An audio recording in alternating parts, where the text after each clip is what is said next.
அன்னவரம் பிரசாதம். இந்த அன்னவரம் பிரசாதம் வந்து ஆந்திராவில் ரொம்ப ஃபேமஸுங்க. கோயிலில் எங்கே போனாலும் இந்த பிரசாதத்தை கண்டிப்பாக கொடுப்பாங்க. இந்த அன்னவரம் பிரசாதம் எப்படி செய்யுதுன்னு பார்க்கலாம். பேனில் நெய் ஊற்றி முந்திரி திராட்சாவை வறுத்து எடுத்துக்கலாம். இப்போ இதே நெய்யில் 1 கப் அளவுக்கு கோதுமை ரவை எடுத்துக்கிறேன். இதை நல்லா ஃப்ரை ஆகட்டும். இப்போ ஒரு பேனில் 4 கப் அளவுக்கு தண்ணி ஊற்றி பாயில் பண்ணி எடுத்துக்கலாம். இப்போ 1 கப் அளவுக்கு கோதுமை ரவை எடுத்தனால 4 கப் அளவுக்கு தண்ணி இதுக்கு தேவைப்படும். இப்போது பாயில் பண்ண வச்ச தண்ணியை கொஞ்சம் கொஞ்சமாக சேர்த்து நல்லா மிக்ஸ் பண்ணிக்கலாம்.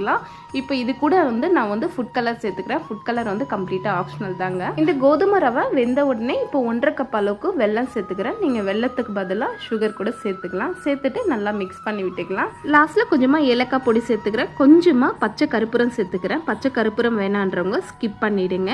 இது கூட நெய்யில் வறுத்து வச்ச முந்திரி திராட்சை 1 ஸ்பூன் அளவுக்கு நெய் சேர்த்து நல்லா கலந்து விட்டுக்கலாம். அவ்வளோதாங்க, சூப்பரான அன்னவரம் பிரசாதம் ரெடி. நீங்களும் ட்ரை பண்ணி பாருங்கள். ஹெல்த்துக்கு ரொம்ப நல்லது.